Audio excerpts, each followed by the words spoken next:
2026 ಜನವರಿ 28ರಂದು ಪುಣೆಯ ಬಾರಾಮತಿ ವಿಮಾನ ನಿಲ್ದಾಣದ ಬಳಿ ನಡೆದ ವಿಮಾನ ಅಪಘಾತದಲ್ಲಿ ಮಹಾರಾಷ್ಟ್ರದ ಮಾಜಿ ಡಿಸಿಎಂ ಅಜಿತ್ ಪವಾರ್ ಸಾವನ್ನಪ್ಪಿದ್ದರು. ಈ ಪ್ರಕರಣಕ್ಕೆ ಸಂಬಂಧಪಟ್ಟಂತೆ ಈಗ ಬೆಂಗಳೂರಿನ ಐ ಗ್ರೌಂಡ್ಸ್ ಪೊಲೀಸ್ ಠಾಣೆಯಲ್ಲಿ ರೋಹಿತ್ ಪವಾರ್ ಅವರು ದೂರು ನೀಡಿದ್ದು, ಇದು ಆಕಸ್ಮಿಕ ಸಾವಲ್ಲ, ಬದಲಿಗೆ ವ್ಯವಸ್ಥಿತ ಸಂಚು ಎಂದು ಗಂಭೀರವಾಗಿ ಆರೋಪಿಸಿದ್ದಾರೆ.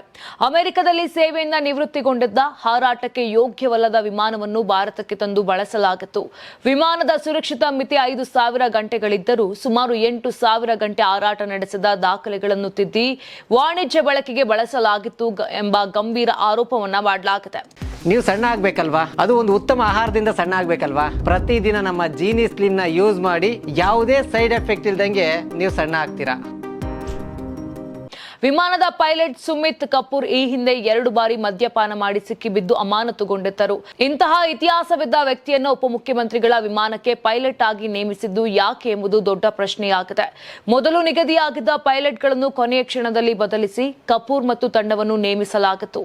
ಇದು ಉದ್ದೇಶಪೂರ್ವಕ ಸಂಚಿನ ಭಾಗವೇ ಎಂಬ ಅನುಮಾನ ಮೂಡಿಸಿದೆ. ಇನ್ನು ಅಜಿತ್ ಪವಾರ್ ಅವರು ರಸ್ತೆ ಮೂಲಕ ಹೋಗಬೇಕಿತ್ತು, ಆದರೆ ಕೊನೆ ಕ್ಷಣದಲ್ಲಿ ಅದು ವಿಮಾನ ಪ್ರಯಾಣವಾಗಿ ಬದಲಾಗಿದ್ದು ಹೇಗೆ? ಇದರ ಹಿಂದೆ ಯಾರಿದ್ದಾರೆ ಎಂಬ ತನಿಖೆ ನಡೆಯಬೇಕಿದೆ.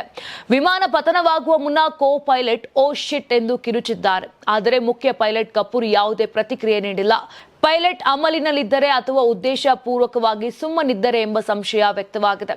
ಬಾರಾಮತಿಯಲ್ಲಿ ದಟ್ಟ ಮಂಜು ಕವಿದಿದ್ದು ಕನಿಷ್ಠ 5 ಕಿಲೋಮೀಟರ್ ವಿಸಿಬಿಲಿಟಿ ಇಲ್ಲದಿದ್ದರೂ ಲ್ಯಾಂಡಿಂಗ್ ಅವಕಾಶ ನೀಡಿದ್ದು ಯಾರು? ಲೇಬಲ್ ಟಾಪ್ ರನ್ವೇ ಆಗಿದ್ದರೂ ಅಪಾಯಕಾರಿ ನಿರ್ಧಾರ ಕೈಗೊಳ್ಳಲು ಕಾರಣವೇನು? ಡಿಜಿಸಿಎ ತನಿಖೆಯಲ್ಲಿ ವಿಮಾನವು ಹಾರಾಟಕ್ಕೆ ಯೋಗ್ಯವಾಗಿರಲಿಲ್ಲ ಎಂದು ತಿಳಿದಿದ್ದರೂ ವಿಎಸ್ಆರ್ ವೆಂಚರ್ಸ್ ನಿಯಮಗಳನ್ನು ಗಾಳಿಗೆ ತೂರಿ ಕಾರ್ಯಾಚರಣೆ ನಡೆಸಿದೆ ಎಂದು ಆರೋಪಗಳು ಕೇಳಿಬಂದಿದೆ.